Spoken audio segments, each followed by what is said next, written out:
नमस्कार दोस्तों, आप सभी का स्वागत है आपके अपने YouTube channel study with Ravi पर। दोस्तों, इस क्लास में हम उत्तराखंड वीकली करंट अफेयर्स पढ़ने जा रहे हैं, जिसमें सभी क्वेश्चंस इंपॉर्टेंट और सिलेक्टेड हैं। दोस्तों, इस वीक में जितने भी महत्वपूर्ण प्रश्न बने हैं वह सभी हम इस क्लास में पढ़ेंगे। साथ में दोस्तों हर एक क्वेश्चन को अदर फैक्ट्स साथ जानेंगे, जिससे आपको क्वेश्चन भी अच्छे से क्लियर हो सके। ठीक है, तो चलिएगा शुरू कर लेते हैं आज के अपनी इस क्लास को, जिसका पहला प्रश्न है, बताना है दोस्तों, हाल ही में प्रवासी उत्तराखंड प्रकोष्ठ की वेबसाइट किसके द्वारा लॉन्च की गई? सही आंसर रहेगा ऑप्शन सी, मुख्यमंत्री पुष्कर सिंह धामी के द्वारा। दोस्तों, प्रवासी उत्तराखंड प्रकोष्ठ की वेबसाइट हाल ही में लॉन्च की गई है मुख्यमंत्री जी के द्वारा। ठीक है, और वेबसाइट है www.pravasi-uttarakhandi.uk.gov.in। ठीक है, तो ये वेबसाइट भी आप याद रखिएगा, महत्वपूर्ण है, एग्जाम में पूछी जा सकती है। दूसरा प्रश्न है कि हाल ही में मुख्यमंत्री पुष्कर सिंह धामी ने देहरादून में राज्य प्रवासी सम्मेलन कब आयोजित करने की घोषणा की है? सही आंसर है ऑप्शन बी, 7 नवंबर। दोस्तों, 7 नवंबर को मुख्यमंत्री पुष्कर सिंह धामी ने देहरादून में राज्य प्रवासी सम्मेलन को आयोजित करने की घोषणा की है। ठीक है दोस्तों, 9 नवंबर को उत्तराखंड राज्य दिवस मनाया जाता है, उससे 2 दिन पहले इस सम्मेलन का आयोजन किया जाएगा। इसका उद्देश्य क्या है? तो उद्देश्य है दोस्तों कि राज्य सरकार का प्रयास है कि प्रवासियों का राज्य के विकास में सहयोग लिया जाए, उनके साथ नियमित संपर्क रखकर उनके साथ सुख दुख में भागीदार रहा जाए, उन्हें अपनी मातृभूमि से भी जोड़ा जाए। तो ये उद्देश्य है दोस्तों इस सम्मेलन का। नेक्स्ट क्वेश्चन है कि हाल ही में उत्तराखंड की मुख्य सचिव श्रीमती राधा रतूड़ी का कार्यकाल केंद्र सरकार ने कितना बढ़ाने की घोषणा की है? तो दोस्तों सही आंसर रहेगा ऑप्शन सी, 6 माह। ठीक है, तो दोस्तों जो वर्तमान में उत्तराखंड की मुख्य सचिव हैं श्रीमती राधा रतूड़ी, तो इनका हाल ही में कार्यकाल पूरा होने वाला है। तो इनके कार्यकाल को दोस्तों केंद्र सरकार के द्वारा विस्तार दिया गया है 6 माह के लिए। अब इनका ये कार्यकाल 31 मार्च 2025 तक रहेगा। ठीक है, तो याद रखिएगा। और राधा रतूड़ी की बात करेंगे तो दोस्तों ये अपने आप में एक महत्वपूर्ण प्रश्न में आती हैं, क्योंकि यह राज्य की पहली महिला मुख्य सचिव हैं। ठीक है, इनसे पहले एस संधू उत्तराखंड के मुख्य सचिव थे। अगला प्रश्न है कि किस आयोग की सिफारिश पर राज्य सरकार राज्य की सभी जेलों में पोषण वाटिका बनाने जा रही है? दोस्तों, महिला आयोग की सिफारिश पर राज्य सरकार राज्य की सभी जेलों में पोषण वाटिका बनाने जा रही है। ठीक है, तो ऑप्शन सी हमारा राइट है। फ्रेंड्स, जेल में बंद महिला कैदियों के लिए पोषण एक बड़ी चुनौती होती है। इसके समाधान के लिए राज्य महिला आयोग ने राज्य की सभी जेलों में पोषण वाटिका लगाने के निर्देश दिए हैं। ठीक है दोस्तों, इन वाटिकाओं में औषधीय पौधे जैसे एलोवेरा, हरड़, वहेरा, हल्दी, गिलोय, तुलसी, अश्वगंधा आदि के पौधे लगाए जाएंगे। 5वां प्रश्न है दोस्तों कि हाल ही में 20 से 27 सितंबर तक राज्य में राज्य ओलंपिक खेलों का कौन सा संस्करण आयोजित किया गया?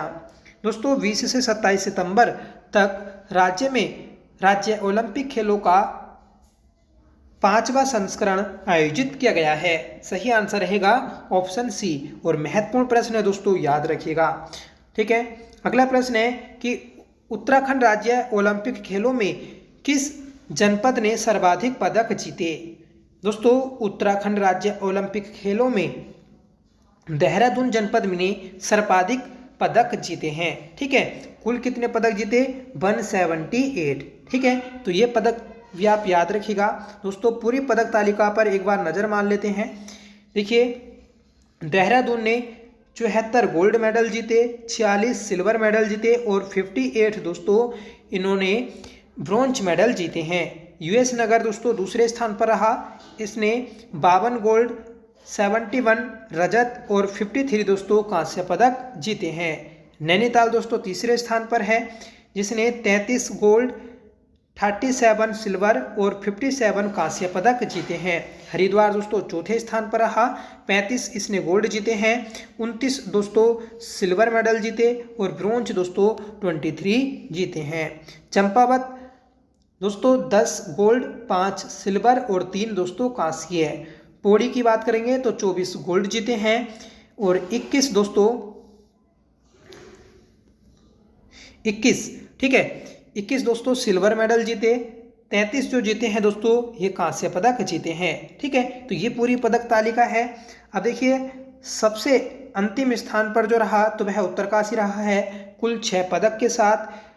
उत्तरकाशी ने दोस्तों एक सिल्वर मेडल जीता है और 5 दोस्तों ब्रोंज मेडल जीते हैं। तो आप दोस्तों टॉप 3 और जो अंतिम पायदान पर है वह जरूर याद रखिएगा, एग्जाम में पूछा जा सकता है, ठीक है। तो उत्तरकाशी ने दोस्तों 6 पदक जीते हैं राज्य ओलंपिक खेल 2024 में, ठीक है। अगला प्रश्न है कि उत्तराखंड राज्य ओलंपिक पदक तालिका में अंतिम स्थान पर कौन सा जिला रहा? तो अभी आपको बताया कि अंतिम स्थान पर दोस्तों उत्तरकाशी रहा है कुल 6 मेडल के साथ, ठीक है। आपसे ये भी पूछा जा सकता है कि सर्वाधिक जो गोल्ड मेडल जीते हैं तो वह किसने जीते? तो वह भी दोस्तों देहरादून जनपद ने जीते हैं। अगला प्रश्न है कि उत्तराखंड में प्रमुख वन संरक्षक वन्य जीव का पद निम्न में से किसे दिया गया? तो दोस्तों हाल ही में प्रमुख वन संरक्षक वन्य जीव के पद पर जो नियुक्त किए गए तो वह रंजन मिश्रा नियुक्त किए गए हैं। सही आंसर रहेगा ऑप्शन सी, ठीक है। अगला प्रश्न है कि हाल ही में बीडी रतूड़ी का निधन हो गया, इनका संबंध निम्न में से किससे था? तो दोस्तों बीडी रतूड़ी ये एक प्रसिद्ध राजनीतिक रहे, ठीक है, और ये जो थे दोस्तों क्रांति दल के पूर्व अध्यक्ष भी रहे हैं। तो ऑप्शन बी हमारा राइट रहेगा, क्रांति दल, ठीक है, जो यूकेडी था उत्तराखंड क्रांति दल उसके यह पूर्व अध्यक्ष रहे, याद रखेगा। अब यूकेडी की बात करें, उत्तराखंड क्रांति दल जिसे उक्रांत के नाम से भी जाना जाता है, इसकी स्थापना दोस्तों 24-25 जुलाई 1979 में मसूरी देहरादून में की गई थी, ठीक है, और देवीदत्त पंत दोस्तों इसके पहले अध्यक्ष रहे थे।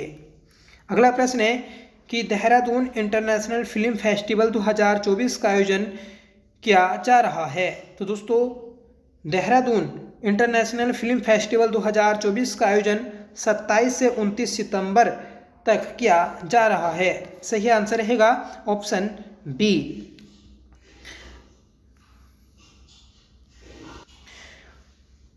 27 से 29 सितंबर के बीच नवा देहरादून इंटरनेशनल फिल्म फेस्टिवल का आयोजन किया गया।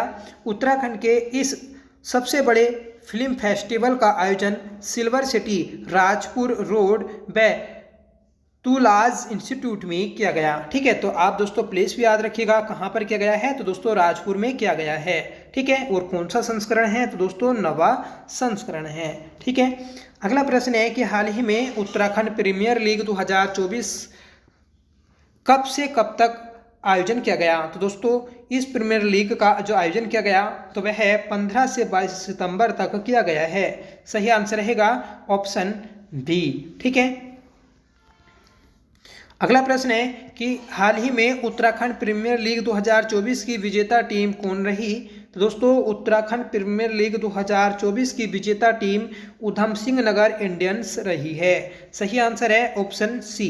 दोस्तों उधम सिंह नगर इंडियंस ने नैनीताल एसी पाइसर्स को दोस्तों 40 रनों से हरा दिया और दोस्तों इस बार के इस यूपीएल का खिताब अपने नाम कर लिया, ठीक है। तो याद रखिएगा महत्वपूर्ण है। देखिए अगर आपसे पूछ लिया जाए कि यूपीएल उत्तराखंड प्रीमियर लीग में कुल कितनी टीमें शामिल रहीं, तो दोस्तों 5 टीमें शामिल रही हैं। देहरादून वॉरियर्स, हरिद्वार स्प्रिंग एलमास, Nainital AC pipers, Pithoragarh hurricanes और उधम सिंह नगर इंडियंस, ठीक है। तो ये 5 टीमें आप याद रखिएगा, ठीक है। आपसे टोटल टीमें भी पूछी जा सकती हैं। अगला प्रश्न है कि हाल ही में जारी एशिया पावर इंडेक्स में भारत की रैंक क्या रही है? तो दोस्तों हाल ही में जारी एशिया पावर इंडेक्स में भारत की रैंक 3री रही है। सही आंसर रहेगा ऑप्शन सी, ठीक है। तो महत्वपूर्ण सूचकांक याद रखिएगा। दोस्तों ऑस्ट्रेलियाई थिंक टैंक लोवी इंस्टीट्यूट द्वारा हाल ही में जारी एशिया पावर इंडेक्स में भारत ने जापान को पीछे छोड़ते हुए 3रा स्थान हासिल किया। एशिया पावर इंडेक्स एशिया में विभिन्न देशों के प्रभाव का मूल्यांकन करता है। संयुक्त राज्य अमेरिका और चीन दोस्तों इस तालिका में पहले स्थान पर है। ठीक है, पहले दूसरे स्थान पर है। अमेरिका दोस्तों पहले पर और चीन दोस्तों दूसरे स्थान पर है। अगला प्रश्न है कि 41वें भारतीय तटरक्षक ICG कमांडरों के सम्मेलन का उद्घाटन किसने किया? तो दोस्तों ये किया है राजनाथ सिंह ने। वर्तमान में राजनाथ सिंह दोस्तों केंद्रीय रक्षा मंत्री हैं, जिनके द्वारा 41वें भारतीय तटरक्षक ICG कमांडरों के सम्मेलन का उद्घाटन किया गया है। ठीक है, अगला प्रश्न है कि किस केंद्रीय मंत्री ने हाल ही में CSIRT पावर का उद्घाटन किया? तो ये क्या है दोस्तों? मनोहर लाल खट्टर ने। सही आंसर रहेगा ऑप्शन ए। दोस्तों हाल ही में केंद्रीय ऊर्जा मंत्री हैं मनोहर लाल खट्टर, जिन्होंने नई दिल्ली में बिजली क्षेत्र के लिए कंप्यूटर सुरक्षा घटना प्रतिक्रिया टीम का उद्घाटन किया है। ठीक है, तो दोस्तों इसकी फुल फॉर्म भी आप याद रखिएगा कि कंप्यूटर सुरक्षा घटना प्रतिक्रिया टीम। ठीक है, अगला प्रश्न है कि मनकेडिया समुदाय को हाल ही में किस राज्य ने विशेष आदिवासी समूह का दर्जा दिया? तो दोस्तों ये दर्जा दिया है उड़ीसा राज्य ने। सही आंसर रहेगा ऑप्शन सी। ठीक है, तो मनकेडिया समुदाय जो है तो वह दोस्तों उड़ीसा राज्य से संबंधित है, जिसे विशेष आदिवासी समूह का दर्जा दिया गया है।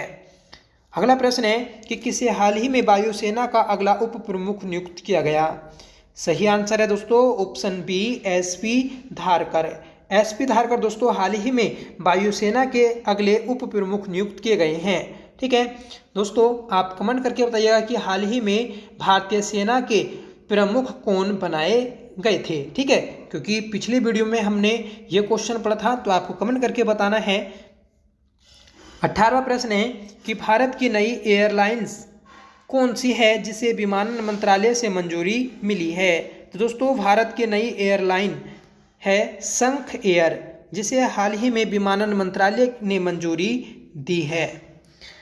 दोस्तों भारत की नई एयरलाइन शंख एयर को हाल ही में विमानन मंत्रालय से मंजूरी मिली। यह उत्तर प्रदेश की पहली अनुसूचित एयरलाइन है।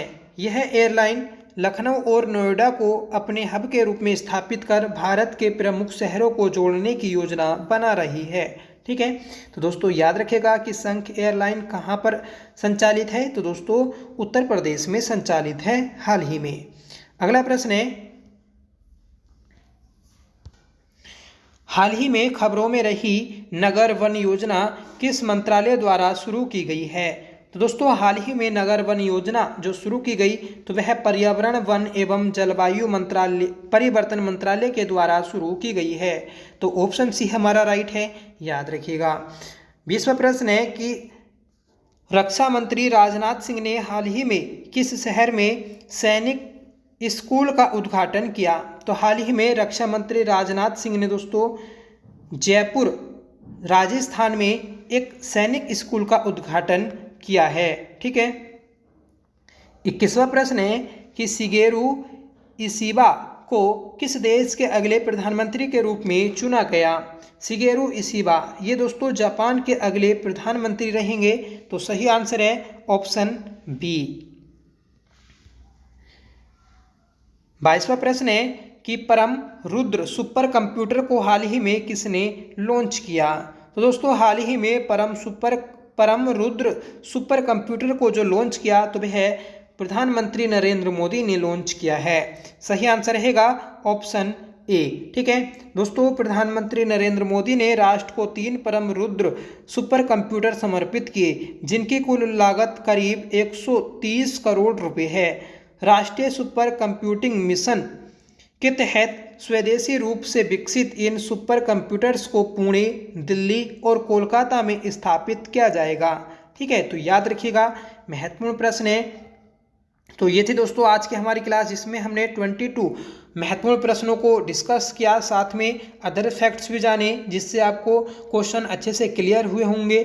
ठीक है दोस्तों, आज का आपका होमवर्क रहेगा, जिसका आंसर आपको कमेंट करके बताना होगा कि उत्तराखंड राज्य ओलंपिक खेलों में किस जनपद ने सर्वाधिक पदक जीते? तो दोस्तों जो हाल ही में आयोजित किए गए थे राज्य ओलंपिक खेल, तो उसमें सर्वाधिक पदक किस जनपद ने जीते, ये आपको कमेंट करके बताना है। ठीक है, और साथ में बताइएगा कि आपको ये क्लास कैसी लगी। आई होप ये क्लास आपको पसंद आई होगी।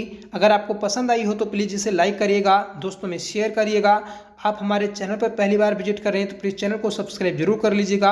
हमारा नया चैनल है उत्तराखंड उत्कर्ष, तो उसे भी दोस्तों ज़रूर सब्सक्राइब कर लीजिएगा, आपसे रिक्वेस्ट है। ठीक है, तो चलिए मिलते हैं नेक्स्ट क्लास के साथ, तब तक के लिए bye. Thank you so much for watching. जय हिंद।